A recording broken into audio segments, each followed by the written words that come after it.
Yo my people, and welcome back to another video on the channel. And you're probably wondering, what on earth is going on? What happened to the shirts? Why do you got leaves on the back? Are you in the jungle? Nah, we are in Milano, Italy right now. We just came, well, we're still here. We're about to leave soon, so podcast still needs to happen. We're bringing you the content, so make sure you guys are subscribed. Make sure you like the video. Make sure you comment as well. Which game interested you the most? Obviously, we had a couple big games, couple big results, and a couple big things that happened. Yeah. But Miro, what are you saying? Italy. What are you telling me? Cold. Yeah, it's Quite literally. yeah, it's quite it's quite literally cold today. But yeah, no, last couple of days has been sick, man. We've been to Como, we've been to Turin, we've been to obviously Central Milan. Seen a couple of games over the last couple of days, which you'll see in this vlog. And Go check it out on my channel, Sana Talks Ball. But yeah, no, Milan's been good, man. Again, it's gonna be sad going back to reality. Quite literally depressing. The weather's depressing right I now. think they clocked, obviously, we're going back to a depressing place, so they made the present for us, so we get prepared, you know what I mean? Yeah, quite literally. Yeah, so... But yeah, we'll talk about it in the halftime lunch segment. Obviously, no food this week, because I can't lie, Italian food are technical as listen, hell. shout out the Turkish boss man here, wallah. Yeah, well, the Turkish boss man saved us. All the kebab. Quite literally. Yeah. But let's start off with the biggest game of the weekend. I'm sure you're over the moon. Hey. Because records were broken. Back-to-back wins under Ruben Amorim. Hey. And not only that, first Anfield win since the Rooney era. Bloody hell, that's a wow. Bro, but yeah, Manchester United 2, Liverpool 1. Firstly, how do you feel? Because I can't lie. Hey, listen. You obviously, we'll sort of, while we were vlogging, we were talking about it. You looked at the lineup and you weren't convinced. I wasn't convinced because, first of all, I saw Cunha striker and Sesko bench, which was a bit, I was like, okay. I thought if anyone was going to get benched, I thought Cunha, because obviously in terms of recent performances, I would have thought that Cunha would have been benched and Mount starts and Sesko up front. And then left wing back, we had Dalot as well, which I was like, oh god, Dalot as well. Not too sure about that. Everything else, it kind of made sense. I mean, obviously, midfield is what it is. I mean, nothing's really going to change there for now. Defence, I was surprised that Yorgo Vettel hired Maguire. But then, obviously, as we get into it, turns out it was a good call. Yeah, because Amorim got criticised in the interview saying, oh, why are you bringing on Harry Maguire? He's like, oh, he brings us set pieces. Yeah, he brings us. Well, threat. the thing is, at first it was counterintuitive because you're taking off your tall striker, bringing on a small striker, and then you're bringing on a tall centre back. Like, do you know what I mean? At least keep it consistent. But turns out it kind of worked, and I think again I saw some like analysis on it that I think the point of bringing in a player like Cunha up front is the fact that obviously, as we'll get to, Van Dijk for the first goal. Again, he's a very, I think now a lot of people are seeing it. To be fair, I never kind of clocked it until recently, but a lot of people say he's like an optional defender, where whenever something's happening, he would tell someone else to do it. Like, he'll delegate, like, you go do that, I'll defend with Aura. Obviously, we saw against Chelsea, Aura defending didn't work out, and it clearly didn't work today. Yeah, so he did that. And before that, Sen Lammens flicks the ball down the pitch, and Mbeumo tries to win the header. Van Dijk takes out his own player, by the way. So before we get into anything, right? Van Dijk elbows McAllister in the head, and then for some reason Van Dijk goes, "Oh my God, he's been injured, brother! You elbowed your own player, G." At that point, it's all fair game, bro. You elbowed your own player. We play on. Obviously, Mbeumo plays it into Ahmad. Ahmad does a great Trivela pass into Mbeumo with his right foot, and makes a 1-0 within 2 minutes. Yeah, I can't lie. And that was crazy, because you think Anfield, it'll be a fortress. Considering I know their form hasn't been great, now that's 4 losses on their bounce for them. Yeah. However, international break, you thought, you know what? Let's start fresh. Let's rebuild and carry on from where we left off last season. Yeah. But clearly, they haven't. No. And United all threatening from the beginning. However, you can also flip the script and say United scored early, like in a bad way. I was really scared because when I saw, obviously we scored in the first 2 minutes, I was terrified because the thing is that whenever we go up early in games, we're terrible. Like we just start like bugging out and panicking. This is the first game where I thought we actually played the game properly. We actually defend. Well, like actually, we defended okay. It wasn't great, but we defended okay.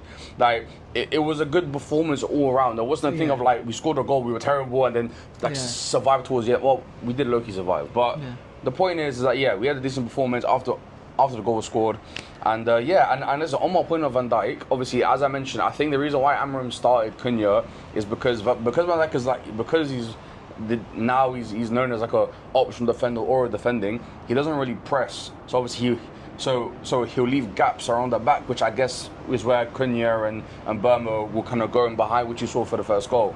Great assist by Ahmad as well.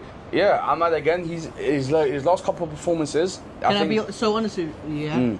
Which I don't like about United fans. What? Not yourself, because I know it's not you. Yeah. But I know Ahmad hasn't been great the past few weeks. Yeah. But United fans criticised him and forgot that, bro, he was your guy last season. No. Which kind of annoyed me. And now that he's got an assist, it's finally, we love Ahmad again. No, the thing is that I never, I think with Ahmad, right, I think it is fair to say that the last, few games, he hasn't been great. I think we can say that. No, but you can criticise a player for his performances, but at the same time not kill him. No, I think people went too far with him. I think, obviously, I think he just had, a bad, I get it. Every player has a bad month where they don't play well. I think last couple of games against Sunderland and against Liverpool, he's been playing better in that wing back position. I think his link-up play with Mbeumo on the right has been really improving as well. So again, shout him out. Good performance from him today. But listen, the one thing I'll say is we got 1-0 up. I think a few minutes later, Gakpo out of nowhere hits the post, and Gakpo, to be fair, he had a game of a lot of things. Yeah, I would say that Gakpo, every opportunity that came to Liverpool was through him. Quite literally. And I don't know if that's a good thing or a bad thing. I think a lot of people said that Slot spent £500 million just to run everything through Gakpo. Yeah, I hear it. But the thing is, it's actually funny because Gakpo off the ball isn't that great. Nah. But on the ball, I can't lie, he is threatening. He's a danger. And that's probably why he started. But yeah, moving on a little bit later, obviously throughout the first half, it stayed 1-0. Liverpool looked threatening, but even then, I can't lie, a lot of question marks. A lot of question marks from Liverpool. However, later on, a lot of substitutions were made. In the 62nd minute, you had Gravenberch and McAllister coming off. You had Conor Bradley coming off, and they brought on Curtis Jones, Wirtz, Ekitike. They then brought on Chiesa later on, and then obviously taking off Salah for Frimpong. So obviously Arne Slot said, you know what, I'm bringing out the big guns. Yeah, he's taking everyone out. I'm going all out. Right now, this is Anfield. We need a result. I know a lot of Liverpool fans say this. It doesn't matter how crap we play against United, against Everton. Those are the two teams you have to win at Anfield. There's no excuse. You have to win. It's a big derby, isn't it? 100%. And obviously continuing that streak for so long, 10 years that they haven't lost at Anfield. Then the 78th minute, as you were saying, Gakpo, everything going through him, scores the first goal for Liverpool to equalise. Yeah, again, a bit of a sloppy goal. I think the thing was that it was a thing where Luis Wirtz is in there, everyone's there trying to make a pass, and eventually I think he plays into Chiesa. He's free, and obviously because everyone's so concentrated in the middle, finds the gap. In comes Gakpo again. There was a bit of unfortunate goal. It wasn't more so of a bad defending. It was more so just kind of opportunity was there. Yeah, I think it was just more the pressure. It was just building and building. But after that, genuinely, I don't know about yourself because I can't you were literally sitting opposite me on the train, so you couldn't really talk. But for me, genuinely, I felt you know what? Now I feel like Liverpool is going full pelt. Like United are on the back foot I thought massively. we were screwed. Yeah, I think when it went to 1-1, I thought, listen, they found their groove. They're gonna kill us and score 2-1, 3-1. I thought it's done. But listen, as I mentioned, there's one player who, listen, say you want, he's a big game player, bro. Harry Maguire again scores another goal for us late on in the game to get the winner. First of all, I think a corner comes in and Burma takes a shot, deflection, and Bruno Fernandes again. We've always said, listen, I've said my criticisms. Everyone said it, but what a ball by him! First of all, first time ball over the top. Straight into Harry Maguire, heads it in and makes it 2-1. And listen, man, Harry Maguire, I think at this point he's a cult hero. Obviously, his contract's expiring at the end of the year. If I'm United, bro, extend it. At this point, bro, he's just you might as well keep him at this point. I wouldn't say he's a United legend, but he's a cult hero. Yeah, you know what I mean? No, I absolutely hear it because to be a United legend, you've got to be something else. Exactly. But no, I agree. I can't lie. I think someone like him, again, it's the professionalism this guy's gone through throughout his career. Bro, he's been killed. Obviously, not the same. Trevor had that, but obviously it was internally. Maguire's had it externally. In the sense where obviously the fans went completely against him. The transfer fee. Obviously, the meme of him being a slabhead, which is funny, but then obviously when he's doing bad, like you gotta feel bad for him. Obviously, then Greece, that little incident that he had there, he just piled on top. He lost his captaincy. United being so bad in recent years, like everything was against Maguire. However, I don't think there was one point where he didn't handle it professionally. So genuinely, like as a rival fan, I gotta say fair play, man. And I wouldn't like it's the right thing to keep him. Like. You've kept Lindelof, obviously not right now, but you've kept him for so long, and for someone who weren't even that good. Luke Shaw is still here. Why not keep Maguire, who That's the thing. is in your starting 11? I'm not saying he should be there, but you know, in the dressing room, team, I'll take around him, the team, 100%. 100%. Gets the second goal, and then obviously Arne on the back foot. Man United fans are absolutely gassed. The stadium is erupting. It's crazy, And Arne it's not looking good for him. So what does he do? And I can't lie, which was probably the right call. It was just probably too little, too late, and he dropped Salah. So we're gonna have some conversations on Salah, but he brings on Frimpong, who played him as like a right wing. And I can't lie, as Coach Akam said, he was more threatening in the few minutes he was on than Salah was the whole game. I mean, bro, Frimpong is a weird one because, bro, he's a good right winger, bro. But then that's the thing, he's a good right winger and he's a bad right back, but he plays wing back. The thing is, when you're wing back, you can allow yourself to not defend as much because obviously you just need to run up and down, cover the space. Like for example, look at Chelsea. We had Victor Moses, Zappa Costa, Marcos Alonso. They are not defensively sound, nor are they the best attackingly.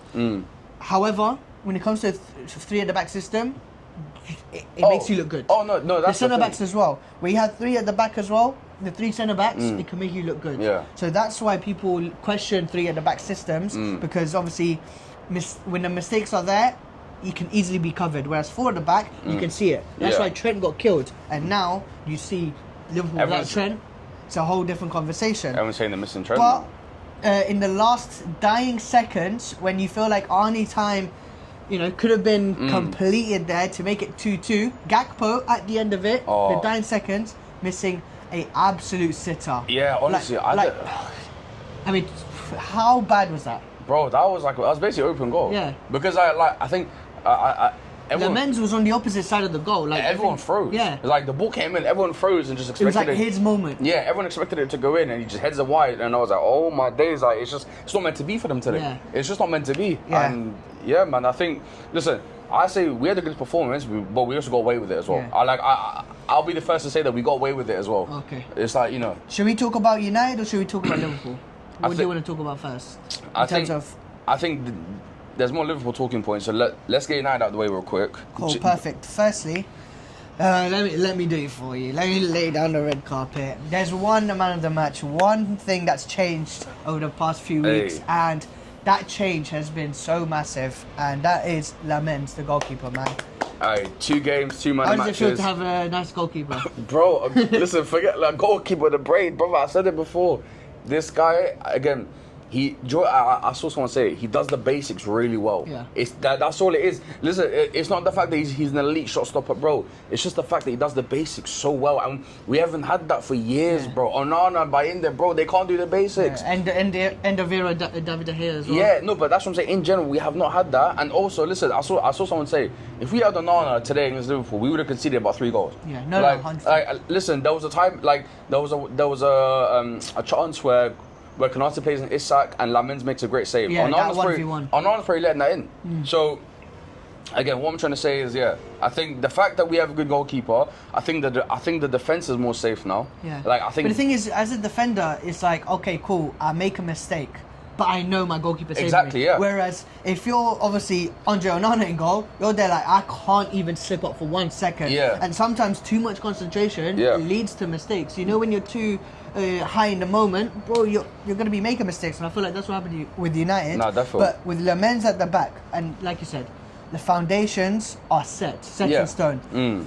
Or probably he's still young. How old is he? He's 23. 23. I mean, as a goalkeeper, he's got at least 13 years in him. And let's be real, this guy has time to develop Mm. and probably find his best traits, as in, is he a shot stopper, is he better distributed? We don't know that as of yet. Yeah. But so far, what we know is this guy can catch a ball and literally... That's all it is. Bro, listen, now, when crosses come in, I'm not even worried. You know what mad is? But I can't lie, I don't know if you remember, there was one time where he missed... from behind him. Yeah, from behind him, he caught it. Yeah, that was a bit For shaky. a second, I was like, I had to wipe my eyes and say, oh, no, is that you for a second? But bro, even then, it was behind him, but he still caught it. Yeah. But it's just the PTSD from Onana. Oh. It's like, if that was him, he's dropping the ball, Isak's in behind, boom, tap it in. It's probably 5-1 at that point. That's what I'm saying. But yeah, shout out Lamens, shout out the goalkeeper. I don't think you can't talk about this game without talking about the goalkeeper. Yeah. But, I mean, this is why I like talking about the game while watching it. Because you look at FootMob right here. There's a lot of greens and there's also a lot of oranges. Yeah. But in my personal opinion, I don't know about yourself, I think there should be just one or maybe two players that should be on orange. The rest should be on a green. Yeah, I mean... Firstly, how Dallo is on a green.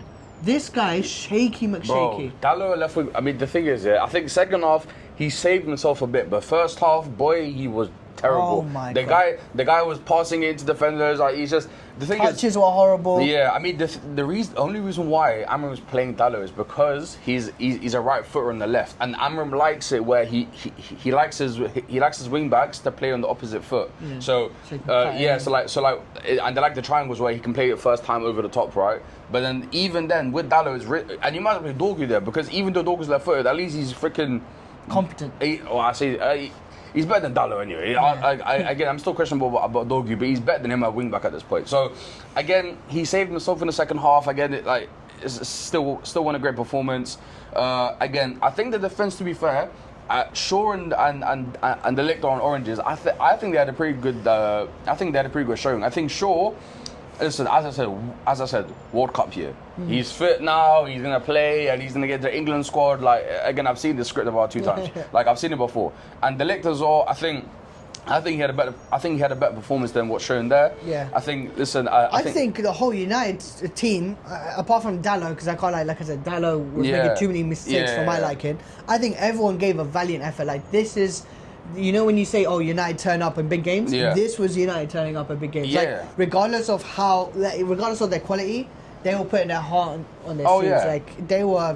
I think this is the first time where you can see that the whole team stood up for themselves. Yeah. They actually showed out. I mean, listen, I think we have to talk about as well. Mateus Cunha, right? Playing up striker, I think I was a bit worried about him being up front because I don't know. Obviously, you're coming against Konate and Van Dijk at the end of the day, regardless of what their form is like. And to be fair, Konate, that was probably his best game this season. Yeah, he played really well, and I was concerned about Cunha because I didn't know how he was going to be in terms. Like if you talk about our whole attacking lineup, you can say Cunha's probably been the weakest in terms of performances. But today, even though he didn't have a goal and assist, I think that's still very good performance. I think his driving with the ball ability. Yeah. I think we haven't had a player in a while who can drive with the ball and make things happen from nothing. Like he just. I think that's what Depay should have been. Yeah. I think should have been, but obviously wasn't. It's like a maverick, right? Yeah. He grabs the ball and he can just at that point he can either ping it, he can be skills, be a man. Yeah, like he can do a few things and again I think even though it doesn't show it there, I think he had a decent performance. And also, do you want to give a shout out to Ruben Amorim for getting it right? I feel like for me personally, I feel like he. I wouldn't say masterclass, but he definitely outsmarted Arne Slot this He got time. it right today. I'll give him that. Listen, I think it's the first time where he got it right today. He made the right choices. I think, listen, obviously... And even tactically as well, I feel like you guys were pretty much sound. Like, Liverpool weren't threatening. You pretty much neutralised everything they had. Like, Gravenberch, again, not a stand-up performance. McAllister, the head injury, like he was cooked. Salah, absolutely nowhere to be seen. I mean, we'll get into it. But I just feel like Amorim had pretty much all his tracks covered. Yeah, I mean, listen, I think it's the first time where he's actually coached a game to his full extent. And listen, obviously there are still some things here and there that he can work on, but overall, not bad. And listen, obviously he's bought himself more time in the job. Yeah. I mean, listen, he's won 2 games on the bounce. Listen, I'm still not convinced. I'm not gonna lie to you. Listen, I'm not gonna be wishy-washy and be like, oh, now he's the guy we're gonna win the league. I'm not doing that. So listen, obviously, yes, he's won a couple games, but I need to see this a few times before I go, oh, you know what, this guy might be it. obviously our run of games now coming up. I think we have a decent run. We have Brighton. We have a few other games where it should be winnable. And again, we're in the league. We're in a position where we're not too far off kind of the other teams. It's like, I guess earlier in the season last year we were kind of cooked from the jump. Here we're a point off you guys. We're 3 or 4 points off top 4. Like again, like there are some things where if Amran keeps on winning, then I can it's shaping up to be a much better season. It could be something. So, but the thing is, like again, when you look at, because obviously you got two sides of United fans. You got the ones that say it's the manager, not the players, and then you got the ones that say it's not the manager, it's the players. Yeah. But regardless of what side of the fence you sit on, that squad from last season should not be finishing 15th. Oh no, of course not. Right? No, we know that. It shouldn't be finishing 15th. This is what they should be doing. Look, we know Amram. He does well in big games. However, when it comes to the smaller teams, bro absolutely crumbles, and that's where he needs to do well. And currently, I just want to quickly talk about it. Obviously, 2 wins on the bounce finally. Yeah. The guy who hasn't cut his hair in God knows how long. 3 games left, man. Come on. 3 games left for him. And speaking of 3 games, let's quickly look at the next few fixtures. Obviously, Brighton at home, It's which winnable. is winnable. But again, which sounds crazy, I feel like Brighton at home will be harder for you guys than Liverpool. No disrespect to Liverpool. Yeah. I just feel like it's something about teams and the thing is, Brighton can beat anyone. They beat City. And obviously they lost yesterday, but it's something that obviously United need to work on. And then obviously they've got Nottingham Forest after. We should cook them. Obviously, currently no manager, so new Yeah. manager bounce potentially. Might be Sean Dyche. Marinakis. Yeah, it might be Marinakis, might be Sean Dyche, we don't know. Then you got Tottenham, Oh, we're losing that, but yeah. and then you got Everton and Crystal Palace. So, it's kind of wishy-washy. They're And winnable again, games there, anyway. Yeah, 100%, but obviously it's a matter of Amram and what he does. What he does right, what he does wrong. Yeah. But let's talk about Liverpool. All right. Now, there's a lot of talking points to discuss here, so we'll try to keep it as short and sweet as possible so we don't ramble on too much. But let me ask you the question. Go on. Is it fair to say that Liverpool are in a crisis? Is that the right word to use? Because obviously that's Crisis, I wouldn't say crisis, but I think they're close to one. I think actually I think let me put it into perspective for you. Yeah. If you remember last season, Man City, after they beat Southampton, They lost like 9 in a row. they lost like 9 in a row. So far, since Liverpool beat Southampton in the EFL Cup, it's looking like a Man City run currently. Yeah. 4 losses on the trot. Yeah. Obviously 3 in the Prem, Crystal Palace, Chelsea and United. And I'm going to be so real, no disrespect to United, Yeah. but that should be the easiest 3 points out of the Oh, lot. I mean, yeah. Like, that should be a no-brainer. In terms of history, yeah, definitely. Chelsea obviously going to Stamford Bridge, it's not going to be easy. And again, Chelsea are wishy-washy. Crystal Palace, they were on an 18 unbeaten streak. Yeah. So, it's understandable. The United game, that should have been a win, they didn't win. Now, let's talk about, obviously, the lineup a little bit. As we said, Konate played very well, in my opinion. That was his best game one of his best performances this season. Yeah. Van Dijk. We need to talk about him because I can't lie. I feel like he's one of those players where, again, I don't like it personally, but this is why I don't tend to watch a lot of Sky Sports PR and stuff like that. Because, the way they glaze Liverpool, the way they glaze Van Dijk, the way they glaze all these Liverpool players is ridiculous. Because I can't lie, if De Ligt was to do what Van Dijk's doing, not even getting a sniff of PR. Do you get what I'm saying? Yeah. But I think it's fine. It's similar to Liverpool this season. When they were winning, even though their performances weren't great, it was completely overshone by the win. Now that they're losing, you can now really see the flaws, and the PR stuff don't work. Van Dijk is the same. We've seen him over, I think, multiple occasions where this guy's defending is a little bit suspect, but because they won, because they kept the clean sheet, whatever it may be, he was saved. But now we're seeing it. Van Dijk, what is this aura defending that he's doing? Don't get me wrong, he's a very, very, very good defender. He's still one of the best of all time. Still, 100%. But we have to, we have to bring up when he's suspect. I think it's fair. I think it's fair from Van Dijk. I think, listen, the last couple of games, I think people are realising it more that I think a lot of people say that, like, obviously Konate does more of the kind of proper defending, whilst Van Dijk is kind of at the back, kind of like making plays, in defence. The thing is that I don't know. I think he needs to.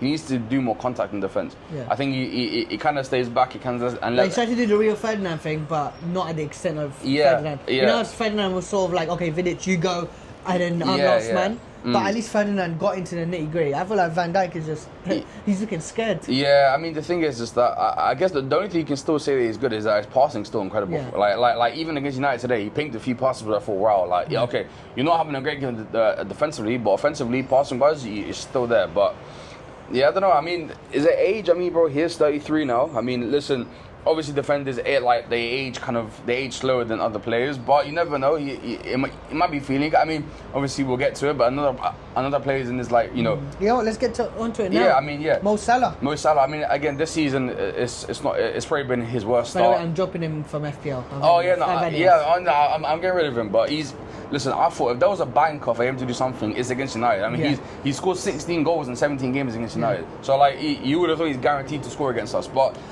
I don't know, man. I think with him, it's more so as well. One, I think age. He is 32, 33. I mean, listen, at some point, the wheels are going to slow down and, like, he's going to have to start changing his game. Yeah, the thing is, but that's the thing. You can change your game. You don't need, like, for example, you can still get GA without being the quick, rapid right winger. You can change your game. You can drop in deeper, get in more assists. But the thing is, it feels like this guy is just a one-trick pony. No, I think that, but also I think Slot's tactics are hindering him. Yeah. I think last season, Slot managed to run all the attack through Salah. So Salah had the ball more often. He was making. Oh, bloody hell.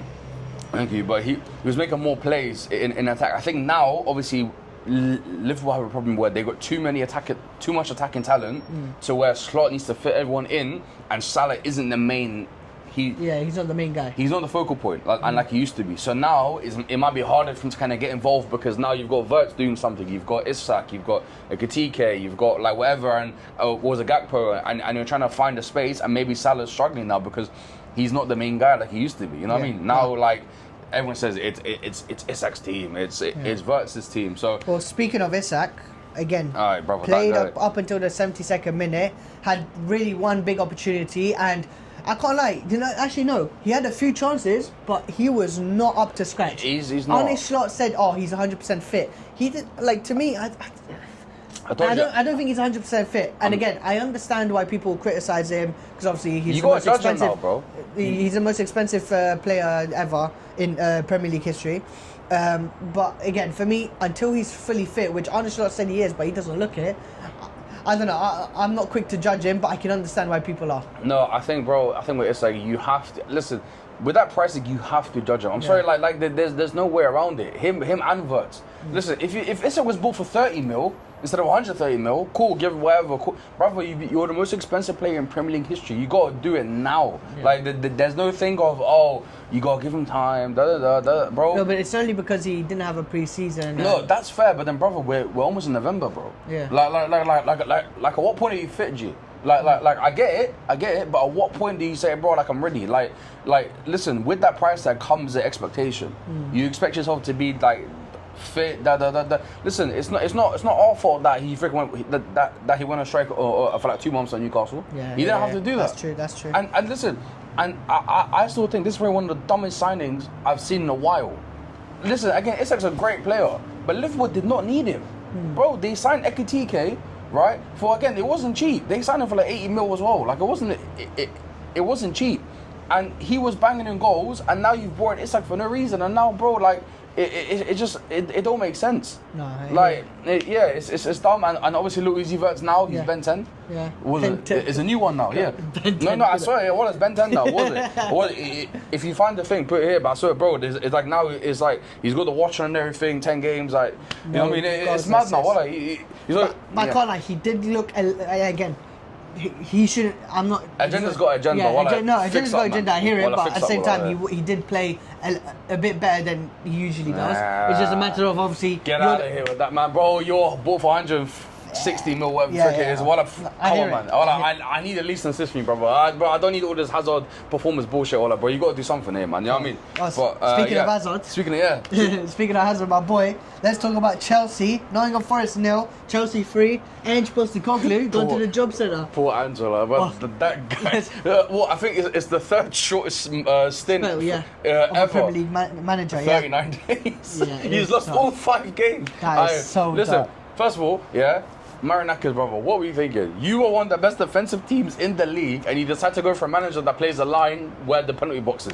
Yeah, bro. It's dark. But let's talk about it. Firstly, first half was goalless, and I can't lie, that was one of the worst halves from Chelsea. Generally, let's start off with the lineup. Obviously, a little bit different. Sanchez still in goal. Reece James right back. Chempong and Chalobah, new partnership at the back, obviously because of injuries. Cucurella left back. Malo Gusto and Lavia in the midfield. Garnacho, Santos, and Neto in front, and then João Pedro up front. Now, when I saw the lineup, I can't lie. I was like, okay, Nottingham Forest they're dead. Let's be real, they're dead. They're bad. Yeah. Literally, this is Ange's last game. I knew. Literally, they were gonna either sack him before the international break or just after this game. They couldn't handle him for any longer. So this is the time to turn up and get the result. Whatever you do, get the result. It doesn't matter if you're home or away. Get the result. Now, Maresca, Lavia, and Gusto. Why? I did not understand it. Like, I get you want to give Caicedo a rest. I don't think this is the type of game you give him a rest, because, bro, that first half showed how important he is. And we had not won a game without Caicedo since 2023. You know how crazy that is? We're saying like Roger stats. Pretty much. Yeah. We haven't won a game without him. So, quite literally, no midfield there. Then obviously Garnacho and Neto on the wing. I don't mind it, but for me personally, I prefer Neto on the left. Yeah. And obviously Esteval on the right. Esteval there, so I was kind of like, oh, okay. João Pedro up front. I've said it so many times, and I feel like Chelsea fans are now starting to see it. People saying now he's more of a 10, he's more of a creator, he's more of a deep line playmaking striker. I said it as well, But Santos in the cam as well. I don't know, more in the attacking role. But the defence at first, shocking. The amount of chances that Nottingham Forest had to score. I mean, Morgan Gibbs-White. So many chances and flopped. Like, they could have capitalised on Chelsea's stupidity. But a goalless first half. Then later on, 46th minute, Lavia comes off, and guess who comes on? Just guess. What, Caicedo? Caicedo comes on. Garnacho gets dropped. Yeah. Hey, love for that money though, man. 35 mil, 40 mil. Gittins comes on. Mark Guiu comes on, which I'm going to speak on Mark Guiu, which I didn't understand. And then later on, Tosin comes on. Yeah. Now, Caicedo comes on, and then literally a few minutes later, Neto plays a ball in, and then Joshua Chempong gets his first senior goal for Chelsea, which I can't lie. Bullet header, great goal, 1-0. Already you're seeing Caicedo in that midfield, how important this guy is. Like, Cole Palmer, don't get me wrong, this guy, he's incredible. This guy, bro, we need him. There is no creativity in that first half because there's no Cole Palmer. Simple as that. Which is quite sad because obviously you shouldn't be relying on just one player, but unfortunately it is the way. At least when there's no creativity, you need solidity at the back. See what I did there? A bit of bars there. Anyway, I'm not a rapper. But yeah, later on, few minutes later, quite literally, free kick just outside the box, and Chelsea becomes set piece again on Ole, which we'll speak about very soon. Keeper had a stink about it. Keeper sells. I don't know what you're on, brother. I can't lie. What is that? 4.8 on football. Yeah, deserved. Correct. Well, bro, he literally listen. The shot from Neto wasn't even that good. It was right at the keeper, bro. He basically pushed it himself. I'm like, bro, what are you doing there, man? But that's Pedro Neto with some GA, which I can't lie. I feel like Pedro, he's one of those players where, of course, if you don't watch the game, you're there like, oh, look, he doesn't have a goal, he doesn't have assists. But this guy runs his socks off, like, genuinely. His performances. Not even, I'll be real, it's not even performances. I can't lie, he's not a wow.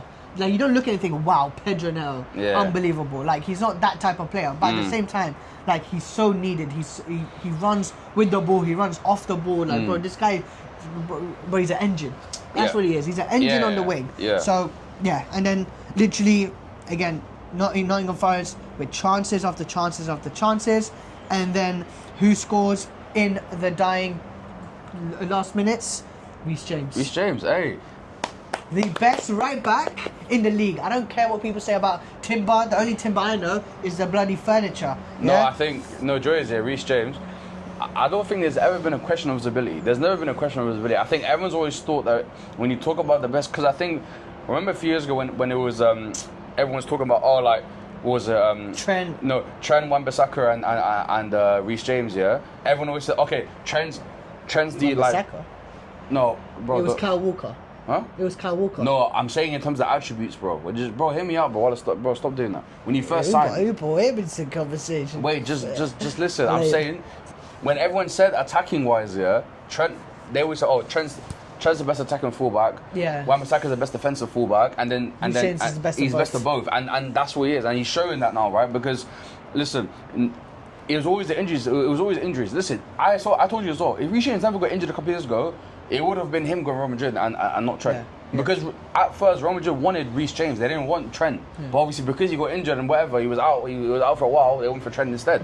So listen, I'm not surprised by this. Again, he's a class player, man. And the only injury that he's had so far, I think, under Maresca, is literally, I think he had an illness, which didn't even count in April. I think. Apart from that, literally, Maresca, firstly, fair play to you, because you kept my boy fit. He's managed it well. And he's managed him very, very well.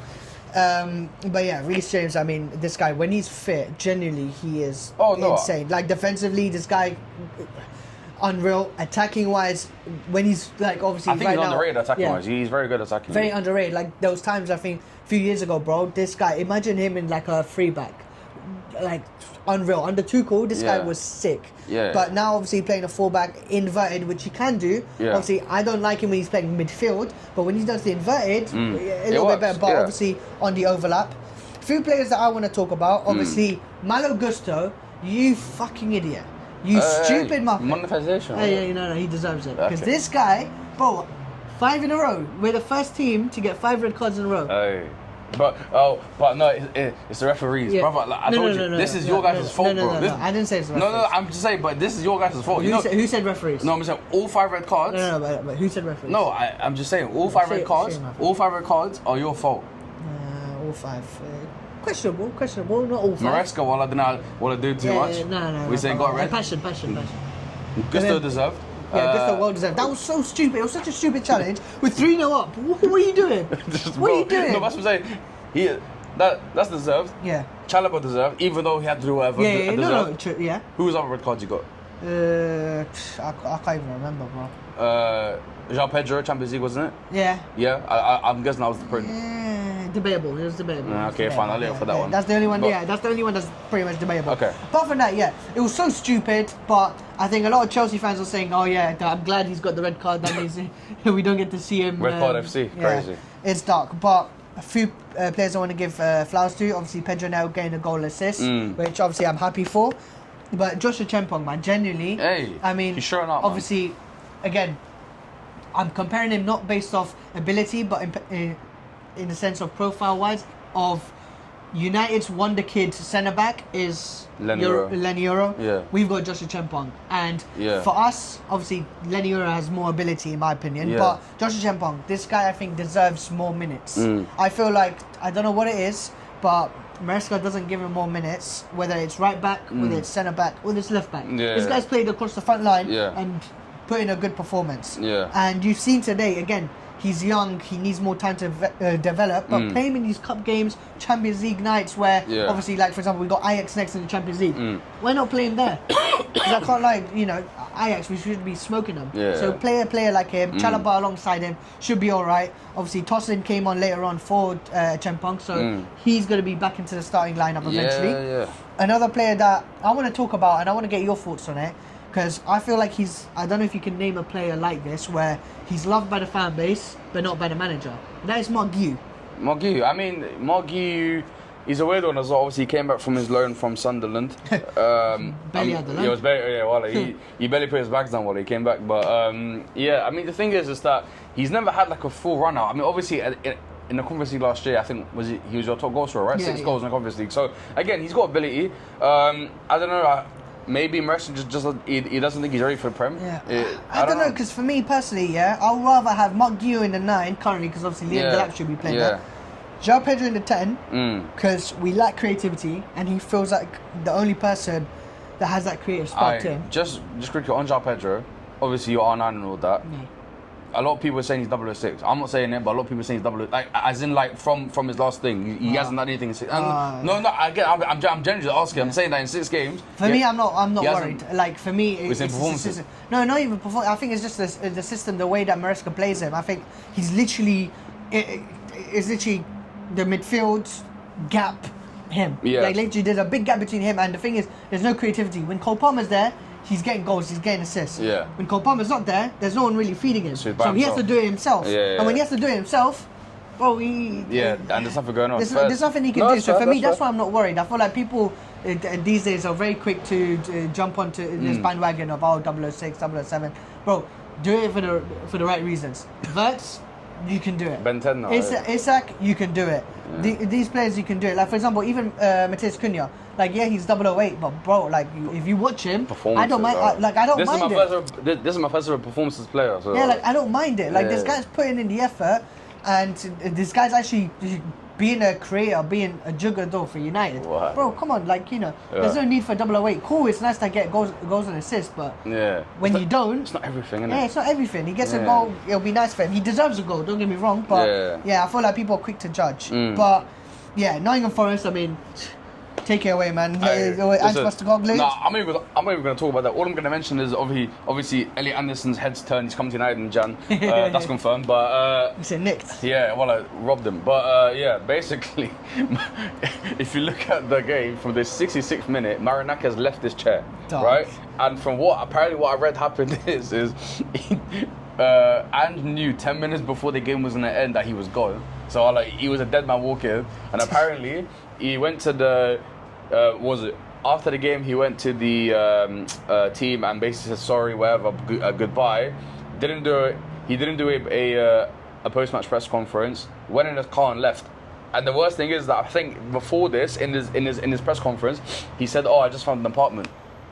Well, you don't need that anymore, mate. You're gonna head back to Australia, wherever you're gone. Listen, I told you before, it was Greek. It was Greek tax. Yeah. He's Greek. Marinakis is Greek. That's the only reason why you got him in. Literally no other reason. You can't even talk about the Europa League because that don't even count. But he's gone. Obviously now we're seeing a lot of shouts. We're seeing obviously Sean Dyche. We're seeing Mancini, and we're seeing Marinakis himself. Apparently he might manage a couple games himself. I mean, listen, they'll respect his authority, you know what I mean? He'll really put it down because he's got power. Well, if you don't play, brother, you're gone tomorrow, G.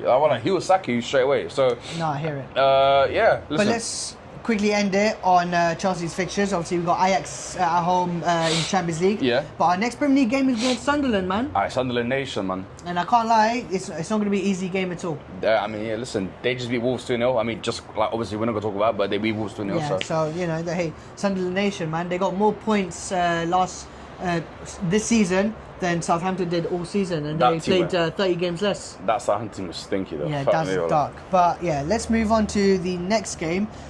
Shall we talk about them? No, before that, let's talk about City, man. We'll leave that till last because it's a leading team. That team. But obviously, Man City 2, Everton 0. And who do you think scored? Go, just have a guess. If there's anyone going to score, it's Haaland. Erling Haaland, brother. This guy's he's in the form of his life right now, bro. 11 goals in 8 games. I think, is it in all games this season, 26 GA. But the thing is, it's so normal. That's the thing. Like people are not talking about it enough. Like, this is so normal for Haaland, which is crazy. Bro, I mean, listen, this guy he's going to be the fastest player to hit 100 goals in the Prem, which is insane. He's barely been here for like 3 seasons, so. Again, another good performance. I think, listen, a lot of people are saying, obviously, we'll get to Arsenal, top of the league, Liverpool falling off. Hey, City are picking up results now.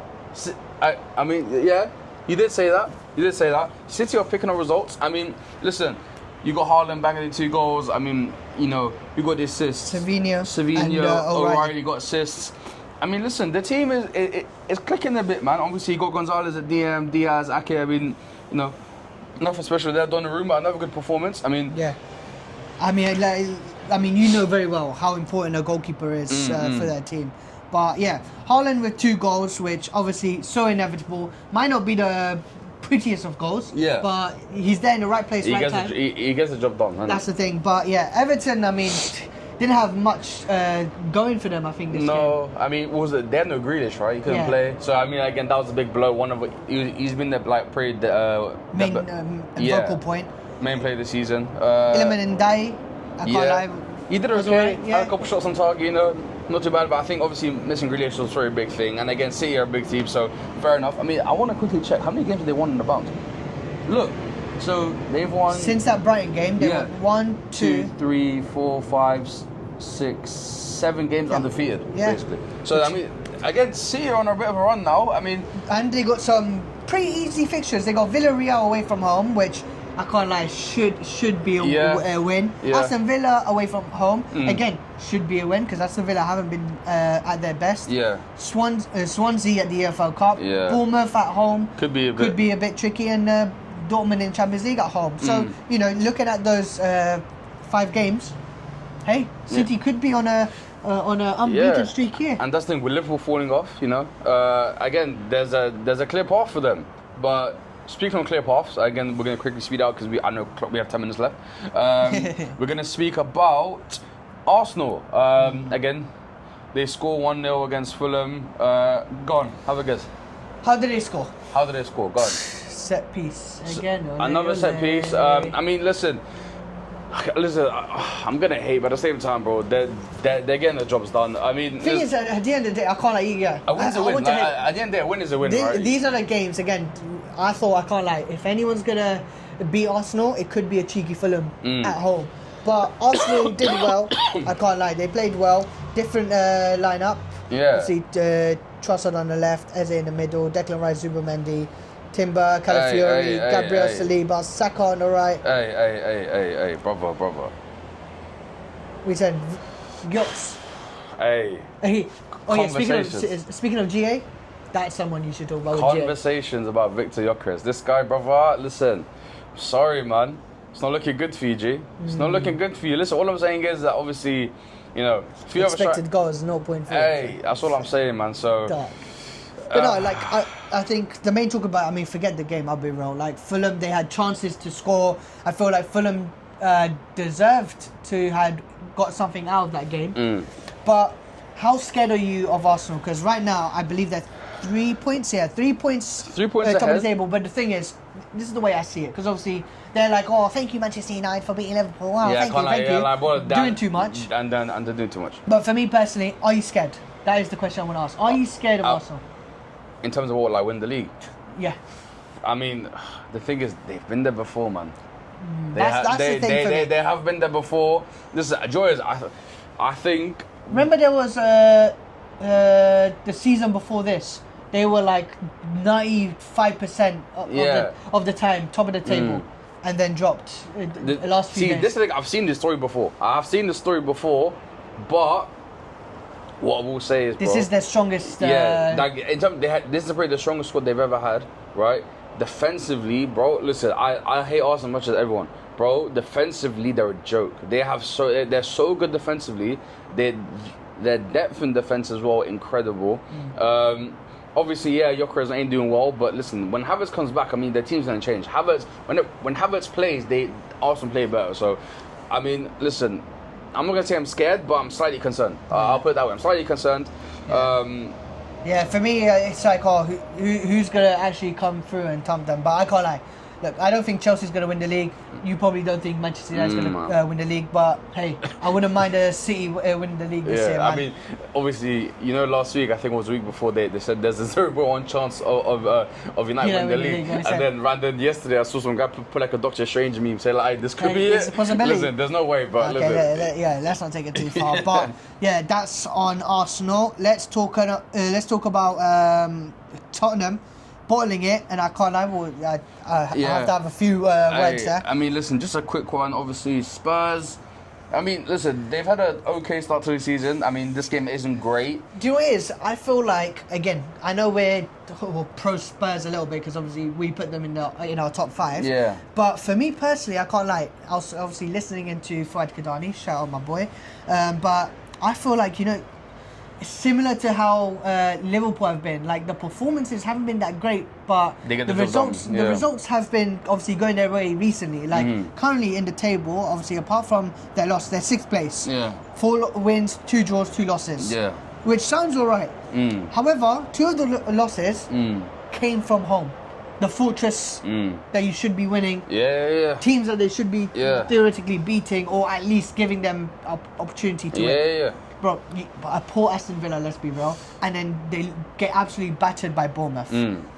Apparently, Paulinho and Bentancur, that midfield, I mean, there's no creativity. Yeah. In my opinion, I mean, Xavi Simons stinker, but Yeah, I mean, yeah, he hasn't been great to be fair. Kulusevski, they're really missing. Madison, they're really missing. They're missing that creative outlet, similar to how Chelsea's going at the moment. And it's literally Kudus and Inshallah. Yeah, literally, literally, it's Kudus and Inshallah for them. It's kind of dark. I mean, we'll quickly get to obviously Bentancur scores early on. I mean, no one really cares about that. The 2 goals for Villa is what we want to talk about. Obviously, you got Morgan Rogers scores. I mean, I can't like people were gassing a bit. It was a good goal, but Screamer. When I saw Screamer, I was like, oh damn. Yeah, I mean, it was outside the box. It was a good finish. Obviously, you know, does the whole Trey Young thing. Yeah. You know, it was a good goal.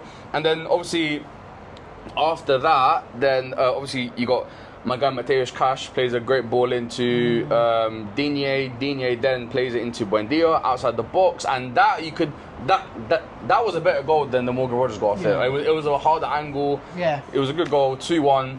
Villa picked up some points now recently, right? Yeah. I think they've been on winning form now. So yeah, they're on a decent run of games, I think, right? So they're currently. I mean, yeah, they're quite in form. Oh wow, yeah. Look at so they won their last 5. Yeah, so they won the last 5 games. Again, I think Villa, they had a poor start to the season. They picked up the games now. I mean, where are they in the table? Currently on the table, they are 11th, so climbing up. I mean, a few weeks ago we were talking about them being rock 1. Yeah, I mean, and now they're working their way up slowly. Yeah, I mean, I think they're picking up form. I mean, it's a good shout. I mean, I think they've got in the Europa League go-ahead Eagles. Yeah, Dutch team. Talk about creativity there. Yeah, they got Man City next, Liverpool, and then they got Sharmutas. They got Sharmuta FC in the Europa League after that. Yes, but yeah, I mean they got 2 tough games in the Premier League, Man City, Liverpool, which obviously you expect City to beat them.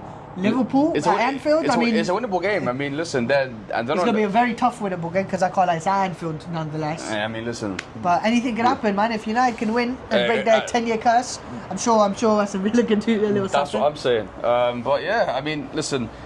Let's end it off with the Let's talk about very quickly. Obviously, this is like our half-time match segment. Talk about Italy and talk about the game. So, very quickly.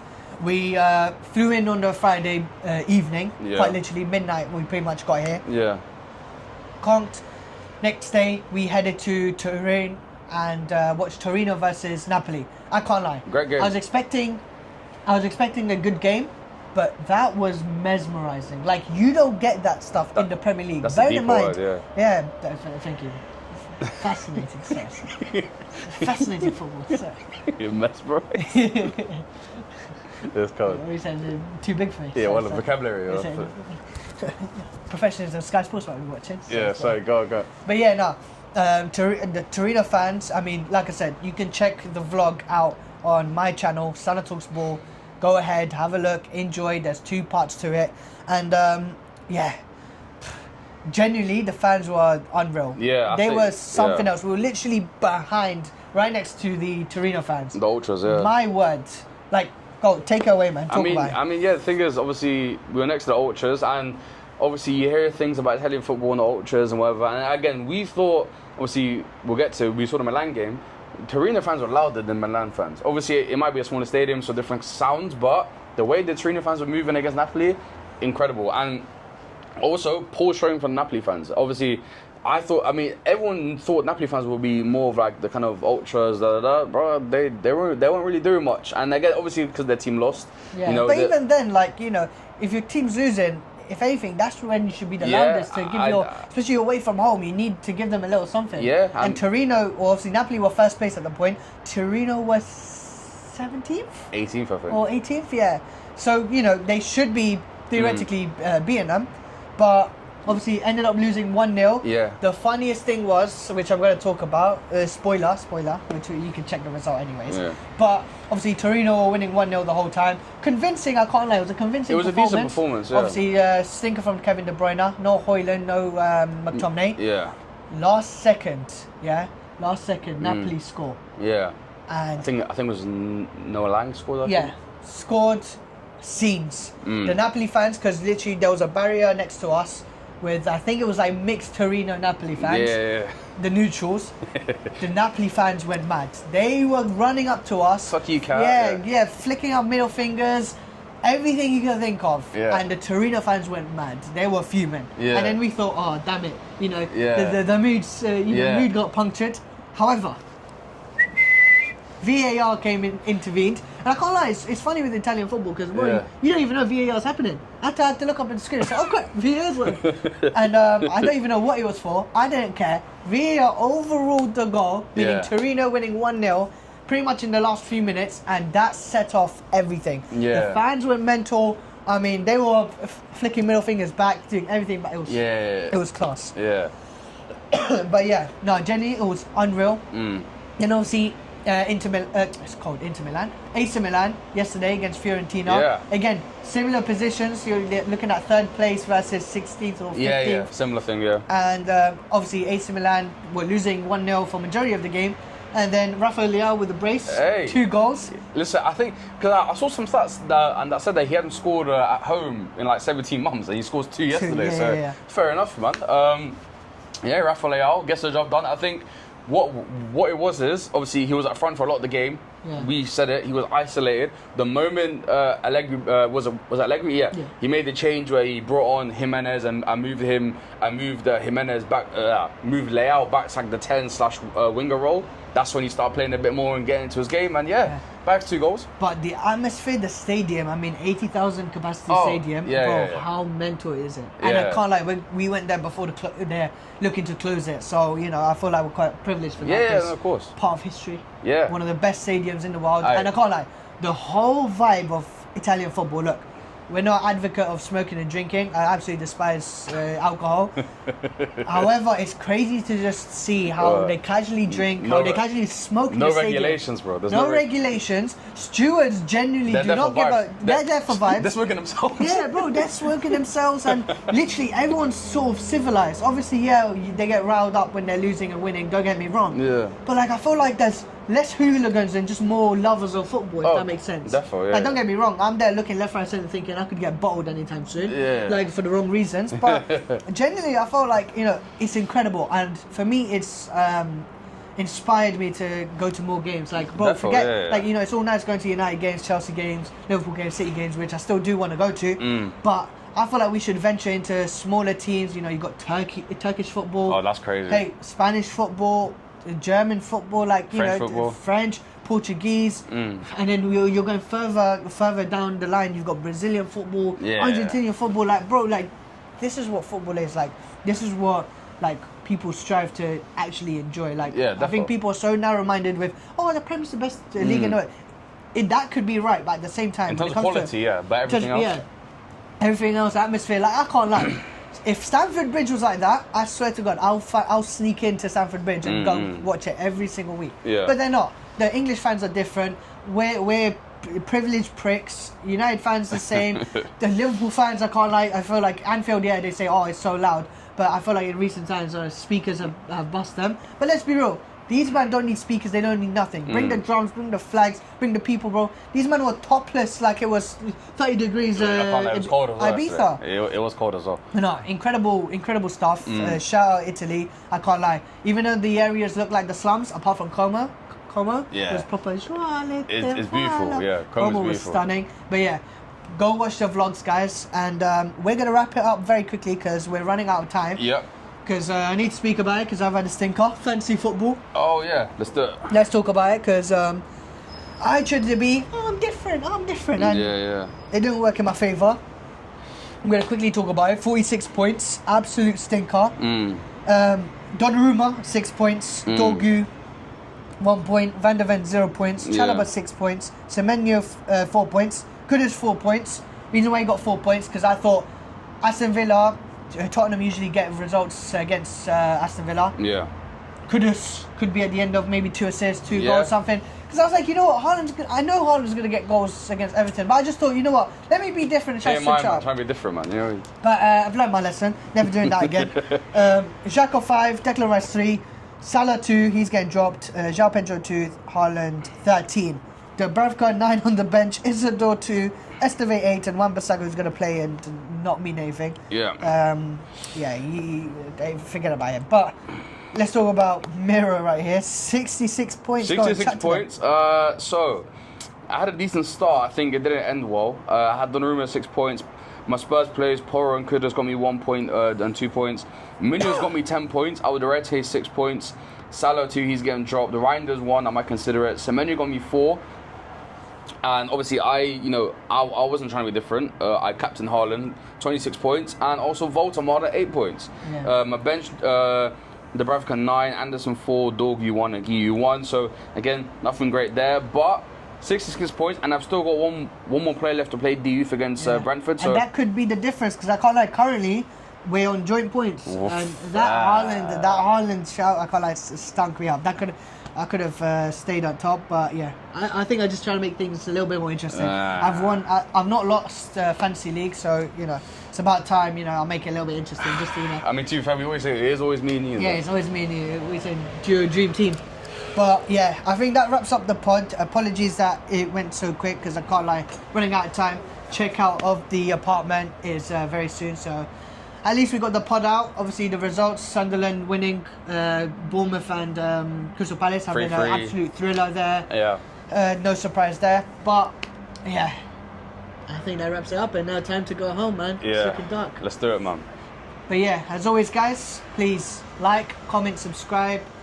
Trying to get to 100 subscribers, man. How hard is it? Let's try it out, man. Let's try it, man. I mean, thank you to everyone that's obviously subscribed. Thank you to everyone that's viewing this. 1%ers, shout out you, man. Yeah.